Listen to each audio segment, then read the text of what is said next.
in the water in Antarctica? Look, you got to realize when they uncovered Lake Vostok back in 2012, right? It hadn't been exposed for roughly 15 million years. They assumed that because there were no observable life forms on land, that the same would apply for the water, but they'd realized that was a tragic misjudgment on the final day of drilling when they removed the last ice cap that was covering the water. And so, as the crew all stood there, right, arrogantly surrounding this water hole, as this hydraulic arm clamped onto the final ice cap and got ready to lift it, they began feeling these kind of rumbling sensations underneath the ground, right? And the arm operator kind of looks at the team leader and says, "What the hell's that?" And with a nonchalant expression, he just kind of responds, "Oh, it's probably just built up water pressure trying to make its way out.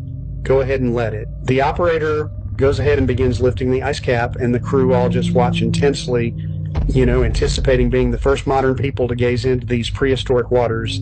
And as the cap gets just high enough to expose the water, these utterly massive, kind of white, almost translucent, veiny tentacles just emerge out of the depths of the opening, simultaneously grabbing 3 or 4 of the crewmates and sucking them into the abyss of these waters. In that moment, the remaining crew tried to just take off running in a state of shock, right? But they had no idea what they'd unleashed.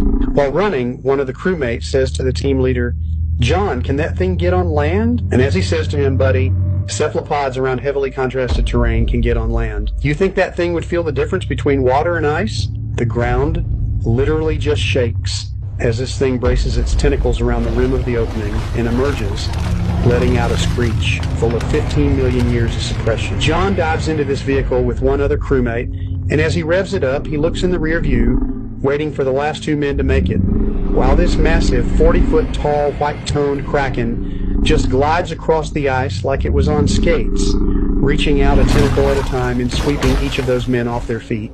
John just drowns out the sounds of their screams as he punches the gas, trying to get as far away from this creature as possible. They were airlifted out of this region, and this entire faction of the continent has since been considered an unpermittable restricted access area. Can I go ahead and say this is a joke for entertainment purposes only, for my safety buddy?